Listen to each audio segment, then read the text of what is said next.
5 steps to sort your life out. Step number 1 is to take the time to consider what the issues are in your life. Actually sit down and think about those things. A lot of the time we just go through life sleepwalking and we don't really address them, and they become a recurring theme of a problem over and over and over in our lives, and we never sit down and think, what is it that's constantly holding me back? Can I deal with that problem? Techniques like journaling, deep thinking, as in sit and think and be with your thoughts. Don't keep using distractions to avoid the problem that you know is sitting in your subconscious.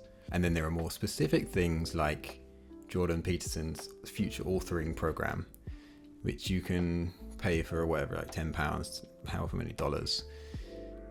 And what that does is it allows you to analyze your past events that have happened to you in your life and how you responded to them, and then what you would do next time in your life to change the way that you responded to them so that you don't make the same mistakes again. So number 2 is worrying too much. Now this one's a bit of a hard one to stop doing, because worrying in and of itself is something that is obviously quite subconscious and you don't even realize that you're doing it a lot of the time. But very specifically, to attack the nature of worrying, you can use some sort of CBT technique, cognitive behavioral therapy. And that includes writing your worries down through the day as they arise, whatever it may be, whether it's severe or not. Then you spend the time grading them from 1 to 10, 1 being not very problematic at all, barely crossed your mind, 10 being this is constantly on my mind, this is really affecting my daily life, it's affecting my work, study, social, everything, my relationship. That's something you need to address very immediately. Then what you want to do is actually decide whether they are practical worries or hypothetical worries. A practical worry is something you can do something about. So for example, if you are worried about missing an appointment or not being on time for an appointment, you can physically wake up earlier, you can get things ready, you can plan your outfit for the day, anything like that, to make sure that you're actually on time for your appointment.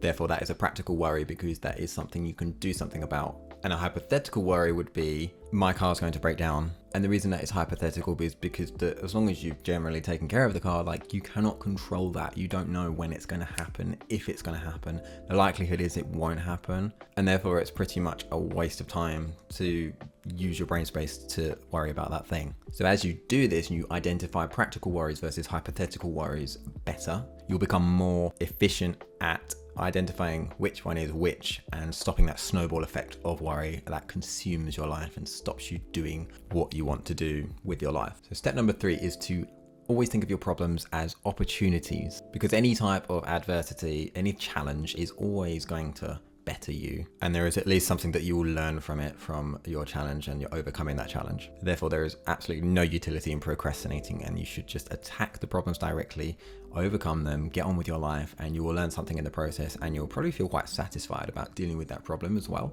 And in doing so, what you avoid is compiling problems which get more and more and more, and then you end up getting overwhelmed and then crash because you just can't do everything at once. And that is a problem, because once that happens, it's not only mentally taxing, it's the reason that some things end up getting sacrificed, and then you feel bad about it and everything gets worse. If you're at college or university and it's an essay, you just go for it straight away. As you get that assignment, go and attack it, start the essay. Even if you don't even know what you're writing about yet, just start getting momentum and start writing. Just start writing anything that comes out of your mind, and you will get momentum and you will start to get a better idea. And it'll be so much more effective than just procrastinating. If it's money problems you're having, try and utilize those little 10-minute breaks within your day and start looking for different job opportunities if you are sick of your job. Or take action on that nagging feeling that you have to start your business that you know will probably be a success. Just use those little time pockets. Use your free time once you get home, if you have a little bit here and there. Use it, test your ideas. Don't go and scroll TikTok business accounts and waste loads of time procrastinating. Again, you're not doing anything productive by pursuing a rabbit hole of content. Don't waste your time making logos and paying people for developers, and just start by testing the idea. Go and ask people within your sphere of influence whether they will pay you for the business idea that you have. Do not waste your time going down rabbit holes of scrolling through TikTok business accounts, looking through YouTube, looking for more and more content that will make it seem like you're doing something, but you're actually procrastinating. Forget the logo making, forget the buying the domain name and everything like that. Don't make your website before you've even tested your idea, because you might have something that's not quite right.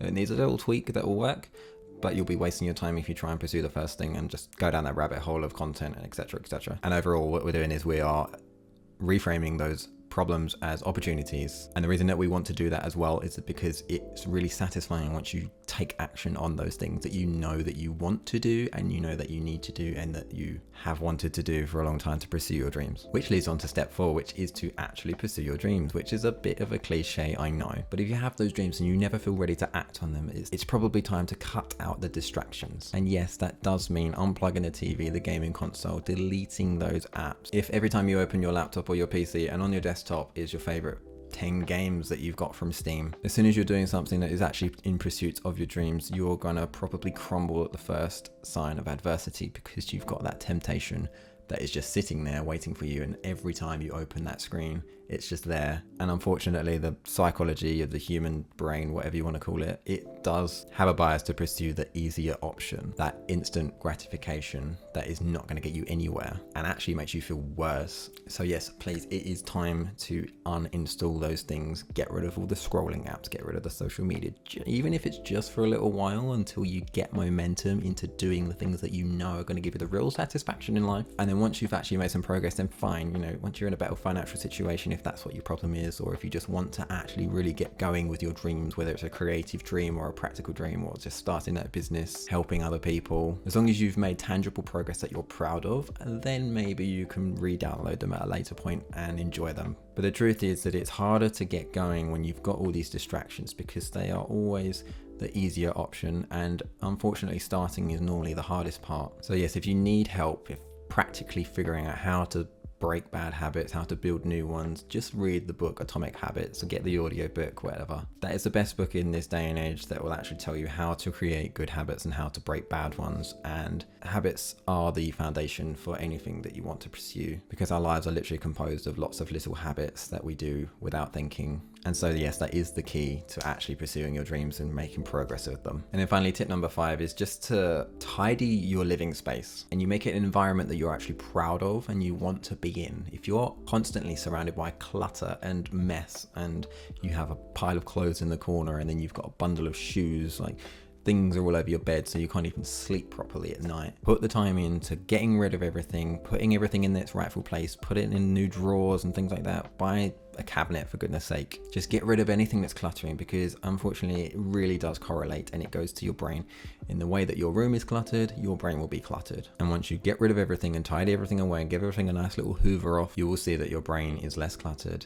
You can think clearly, you can do efficient, deep focused work and get things done that will actually give you a much better satisfaction and meaningful life. So these are the 5 things that I would suggest that you try. Even if you just try one of them and get really good at one of them, then you will probably see big progress, both mental and physical.